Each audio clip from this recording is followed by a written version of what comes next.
Hello students, welcome to Rohit teaching point. देखिए, आज हम आप लोगों के लिए फिजिक्स पार्ट 1 का जो हमारा सेकंड चैप्टर है गाउस की प्रमेय, उससे संबंधित एक बहुत ही महत्वपूर्ण वीडियो लेकर आए हैं। और गाउस की प्रमेय की अगर बात करें तो बोर्ड परीक्षा के लिए बहुत ही महत्वपूर्ण प्रमेय है और इसका जो प्रयोग है वो 2-3 और प्रमेय में होता है और ये बोर्ड परीक्षा के लिए बहुत ही महत्वपूर्ण प्रमेय है। अक्सर बोर्ड परीक्षा में ये प्रमेय पूछी जाती रही है और ये प्रमेय लॉन्ग आंसर में, यानी जो हमारा 5 नंबर का क्वेश्चन है उसमें ये प्रश्न पूछा जाता है। ठीक है, तो जल्दी से हम शुरू करते हैं आज का हमारा क्लास।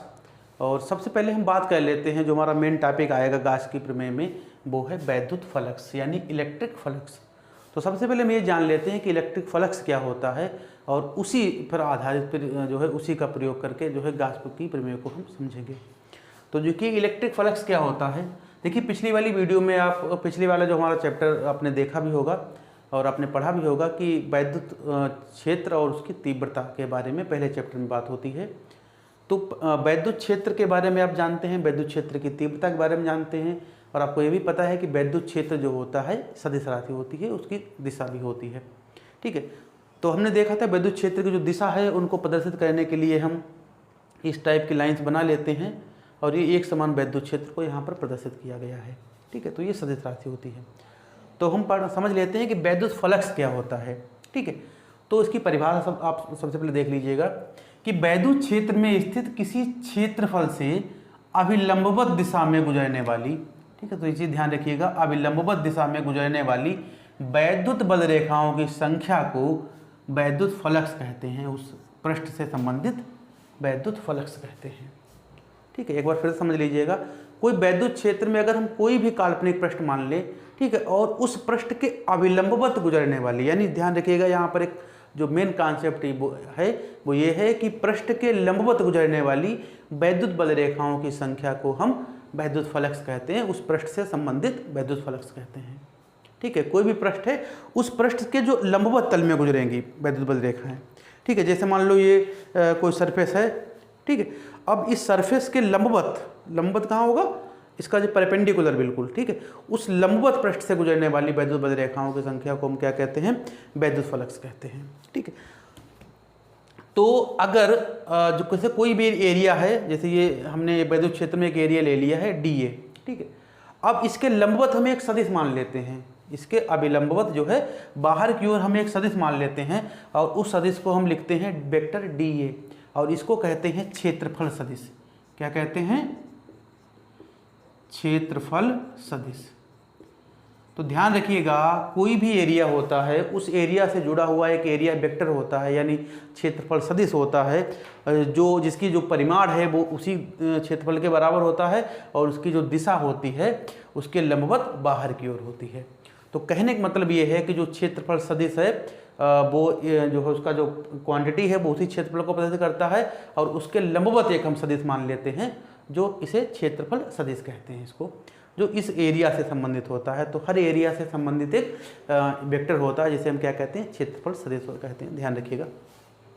तो अगर कोई वैद्युत क्षेत्र है E और उसमें कोई एरिया वेक्टर हम ले लेते हैं DA, यानी जो इस एरिया वेक्टर से संबंधित एरिया हो गया। अब इस एरिया के लंबवत दिशा में यानी परपेंडिकुलर बाहर की ओर जो बल रेखाएं निकलेंगी उनको हम क्या कहते हैं, वैद्युत फ्लक्स कहते हैं। ठीक है, तो देखिए एरिया वेक्टर ये भी सदिश राशि है और इलेक्ट्रिक फील्ड ये भी सदिश राशि है, तो इन दोनों का जो अदिश गुणनफल आएगा वो वैद्युत फ्लक्स के बराबर होगा। वैद्युत फ्लक्स को हम जैसे ये DA है तो इस एरिया से निकलने वाला जो वैद्युत फ्लक्स है उसको हम d phi E से प्रदर्शित करते हैं और उसका फार्मूला क्या होगा, E डॉट DA। ठीक है, E डॉट DA कहने का मतलब आप देख रहे हैं कि क्षेत्रफल और वेक्टर क्षेत्रफल और वैद्युत क्षेत्र की गुणा हो रही है, लेकिन ये जो गुणा है वो अदिश गुणा है और अदिश गुणा के बारे में आप जानते हैं कि उनके बीच अगर कोण थीटा है तो हम A डॉट B को क्या लिखते हैं, AB cos थीटा। तो वैद्युत फ्लक्स को हम इस प्रकार परिभाषित करेंगे, ये जो है जो हमारा इलेक्ट्रिक फील्ड है उसकी क्वांटिटी और जो हमारा वेक्टर है, वेक्टर एरिया वेक्टर है उसका जो क्वांटिटी है DA और उनके बीच जो कोण है, ध्यान रखिएगा कोण जो है यहाँ पर जो हमारा तल रखा क्षेत्रफल रखा हुआ है उसके जो अभिलंबवत सदिश है, ठीक है, वो और वैद्युत क्षेत्र के बीच जो कोण बन रहा है वो कोण हम यहाँ पर इस्तेमाल करेंगे। यहाँ पर ये नहीं कह रहे हैं कि अगर कोई तल रखा हुआ है वैद्युत क्षेत्र में, उस वो तल जो कोण बना रहा है वो कोण नहीं लेना है हमें। कोण कौन लेना है? जो एरिया है उस एरिया के लंबवत जो है, ठीक है, वो जो सदिश बना रहा है, जो यानी वेक्टर डी ए और ई के बीच का हमें कोण लेना है, ठीक है। तो वेक्टर डी ए और ई के बीच का अगर कोण थीटा हो तो इससे गुजरने वाला जो वैद्युत फ्लक्स होता है वो क्या हो जाएगा? E T A cos theta, ठीक है। तो वैद्युत फ्लक्स जो होता है अदिश राशि आती है हमारी, ठीक है। और ये जो है क्या होता है? एक वैद्युत बद्ध रेखाओं की संख्या के बराबर होता है, और उन वैद्युत बद्ध रेखाओं की संख्या को हम वैद्युत फ्लक्स कहते हैं जो किसी पृष्ठ के अभिलंबवत गुजरते हैं, ठीक है। तो किसी पृष्ठ से गुजरने वाला वैद्युत फ्लक्स उन वैद्युत बद्ध रेखाओं की संख्या के बराबर होता है जो उस पृष्ठ के अभिलंबवत गुजरते हैं, ठीक है। तो आप लोगों को वैद्युत फ्लक्स समझ में आ गया होगा, ठीक है। और ये इसका फार्मूला जरूर आप नोट कर लीजिएगा, ई डॉट डी ए, जहाँ डी ए क्या है? एरिया डी ए से संबंधित क्षेत्रफल सदिश जो उसके लंबवत बाहर की ओर होता है, ठीक है। तो ये जो है वैद्युत फ्लक्स की परिभाषा हो गई, ठीक है। अब हम बात करते हैं गाउस की प्रमेय के बारे में।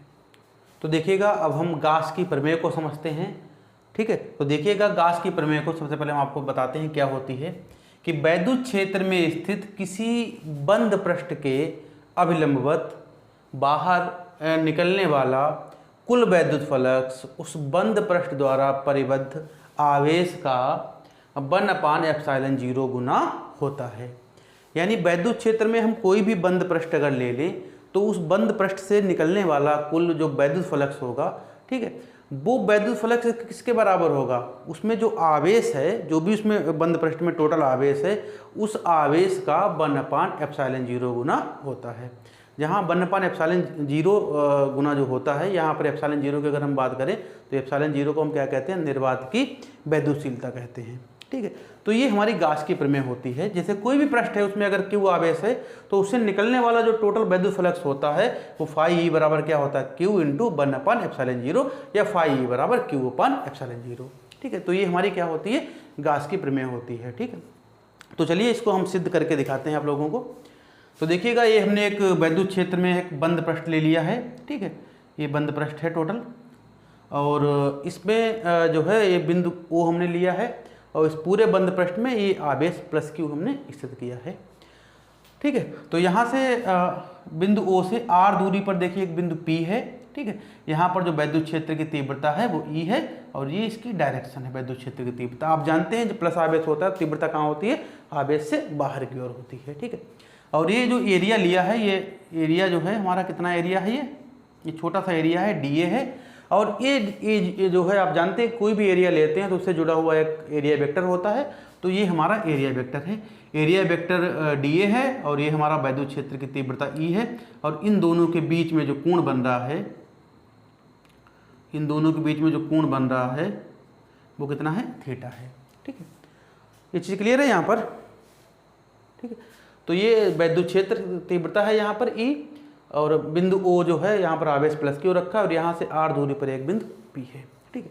तो अगर हम बात करते हैं कि बिंदु P पर अगर हम बात करें वैद्युत क्षेत्र कितना होगा, तो बिंदु P पर जो वैद्युत क्षेत्र है, ये थोड़ा लिख लेना आप कि हम माना बिंदु O पर, माना ऐसे लिख देना कि माना वैद्युत क्षेत्र में कोई जो है बंद पृष्ठ A है, जैसे आप पूरा हमने पृष्ठ क्या ले लिया A है, और इसमें इस पृष्ठ में जो है बिंदु O पर एक आवेश धन आवेश +Q स्थित है, और इस आवेश से R दूरी पर एक बिंदु P है, और ये P के चारों ओर एक अल्प क्षेत्र हमने DA लिया है, और इस क्षेत्रफल से संबंधित जो एरिया वेक्टर है, क्षेत्रफल सदिश है, वो वेक्टर DA है। वेक्टर D और वैद्युत क्षेत्र की तीव्रता के बीच में यहाँ पर कोण थीटा है, ठीक है।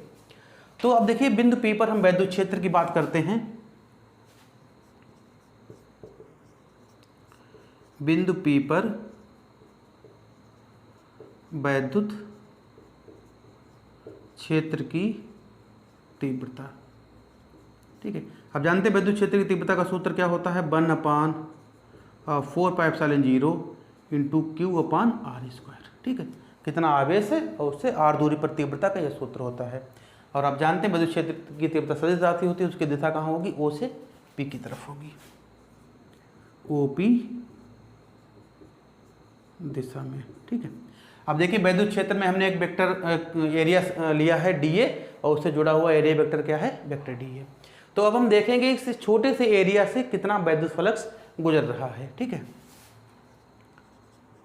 तो अल्प क्षेत्रफल dA से गुजरने वाला वैद्युत फ्लक्स, ठीक है। तो इस क्षेत्रफल से गुजरने वाला वैद्युत फ्लक्स क्या होता है, अभी हमने आपको बताया था वैद्युत फ्लक्स का फार्मूला क्या होता है, डी फाई ई बराबर क्या हो जाएगा, ई डॉट डी ए। ठीक है, तो इस क्षेत्रफल से जुड़ा हुआ जो एरिया वेक्टर है वो डी ए है और वैद्युत क्षेत्र में कितना है, ई है, तो उससे निकलने वाला जो वैद्युत फ्लक्स क्या होता है, ई डॉट डी ए। ठीक है, और आप जानते हैं ई डॉट डी ए क्या होगा, ई डी ए और cos थीटा। ठीक है, अब यहाँ पर आप E का मान रख दीजिए,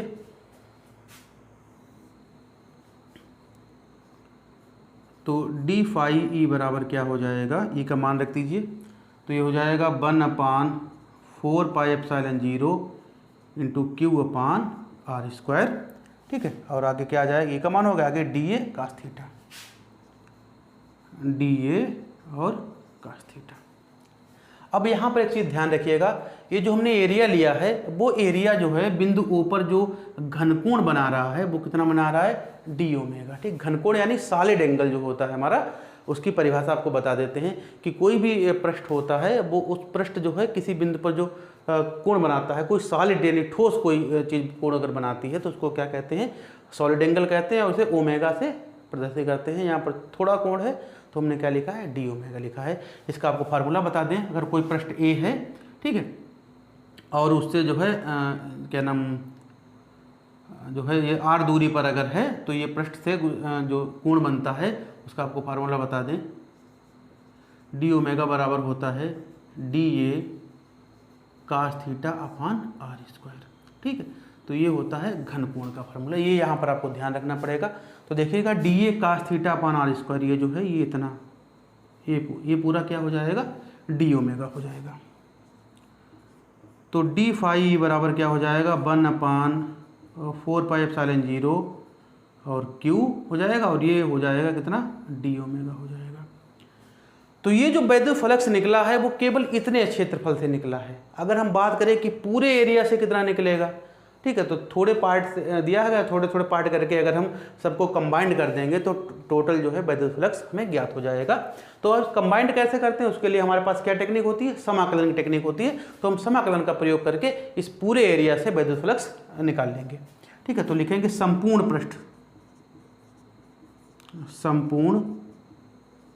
पृष्ठ से गुजरने वाला वैद्युत फ्लक्स। अब देखो टोटल निकालने हैं ना, तो टोटल अल्प क्षेत्रफल से निकालने के लिए हम डीए का इस्तेमाल करते हैं। तो टोटल निकालेंगे तो केवल फाई ई लिखेंगे। ठीक है, और ये क्या हो जाएगा भाई, समाकलन हो जाएगा पूरे एरिया का। ठीक है, यानी सभी पार्ट को हम जोड़ लेंगे तो ये आ जाएगा, ये समाकलन का निशान हो जाएगा, ये हो जाएगा 1/4 पाई एप्सिलॉन 0 और Q इंटू डी ओमेगा। ठीक है, तो हम डी ओमेगा के सापेक्ष समाकलन कर रहे हैं तो ओमेगा वाले पद अंदर रहेंगे, बाकी सब बाहर हो जाएंगे। तो यहाँ कोई और ओमेगा का पद नहीं है तो ये सब बाहर हो जाएगा। तो 1/4 पाई एप्सिलॉन 0 इंटू Q, ये बाहर आ जाएगा और यहाँ पर क्या बचेगा, डी ओमेगा। ठीक, अब आपको बता देता है कि पूरा जो पृष्ठ होता है, संपूर्ण पृष्ठ जो होता है वो किसी बिंदु पर जो कोण बनाता है, टोटल जो घनकोण बनाता है वो होता है 4 पाई। ठीक है, तो जो पूरा घनकोण होगा वो कितना होगा, 4 पाई का हो जाएगा।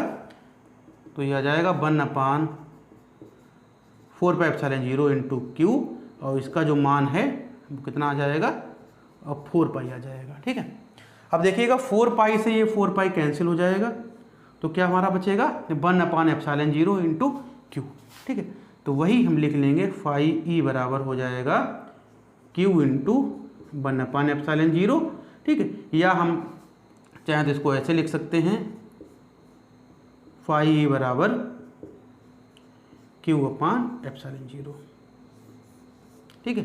तो आपको कहाँ कहाँ पर ध्यान रखना है, ये चीज़ ध्यान दीजिएगा कि पहले आप ई का मान ध्यान रखिएगा कि यहाँ पर कितना होगा, और उसकी दिशा जरूर ध्यान रखिएगा कि जो एरिया वेक्टर है वो वैद्युत क्षेत्र की दिशा से थीटा कोण पर है। ठीक है। अब वैद्युत फ्लक्स का सूत्र आप देखिए, डी फाई बराबर E dot D A, E dot D A क्या होगा, E D a cos theta होगा। ठीक है। अब आप जैसे ये ई का मान रखेंगे तो ये d a cos theta upon r square, ये आपको क्या होगा, घन कोण के बराबर हो जाएगा। और जब टोटल आप निकालेंगे तो समाकलन करेंगे, समाकलन में डी ओमेगा केवल अंदर रखेंगे। डी ओमेगा का मतलब क्या है, थोड़ा सा इस पृष्ठ के द्वारा घन कोण। ऐसे बहुत सारे पृष्ठ होंगे, वो टोटल जो घन कोण बनाएंगे वो हम समाकलन से ज्ञात कर सकते हैं। और ये आप जानते हैं कि एक बंद पूरा जो पृष्ठ होता है वो किसी बिंदु पर जो कोण बनाता है वो 4 पाई के बराबर होता है। ठीक है। तो ये आप थोड़ा ये मान ध्यान रखना पड़ेगा आपको। 4 पाई से 4 पाई कैंसिल हो जाएंगे और फाई बराबर क्या आ जाएगा, क्यू इंटू 1/ε0 या फाई बराबर Q/ε0। ठीक है। तो ये हमारी गास की प्रमेय है, इसको आप समझ लीजिएगा। बहुत ही जो है शॉर्ट मेथड से हमने आपको बताए है। ठीक है। तो ये बहुत ही थोड़ी सी कैलकुलेशन है इसमें, इसको आप जरूर ध्यान रखिएगा। मेन जो फार्मूला है वो जो है ये है फाई बराबर Q/ε0, और ये प्रूव करने के लिए आती है ना, तो इसमें आप ये चीज़ जरूर लिख दिएगा जो हमने शुरुआत में आपको बताया था कि ये बिंदु है, इस पर आवेश Q है, यहाँ से r दूरी पर एक बिंदु P लेते हैं और P के चारों ओर एक अल्प क्षेत्रफल हम dA ले लेते हैं, जिससे जुड़ा हुआ जो क्षेत्रफल सदिश है वो क्या है, वेक्टर dA है। और ये वेक्टर dA और वैद्युत क्षेत्र की तीव्रता के बीच वहाँ पर कोण कितना है, थीटा है। ठीक है। तो ये सब चीज़ें आप लोग इसे नोट कर लीजिए। नेक्स्ट वीडियो में हम क्या देखेंगे, गास की प्रमेय से संबंधित जो अन्य प्रमेय हैं उनको हम देखेंगे। ठीक है। अगर कहीं पर कोई समस्या आ रही है, नहीं समझ में आ रहा है, तो आप हमें कमेंट करके पूछ सकते हैं। ठीक है। Thank you very much.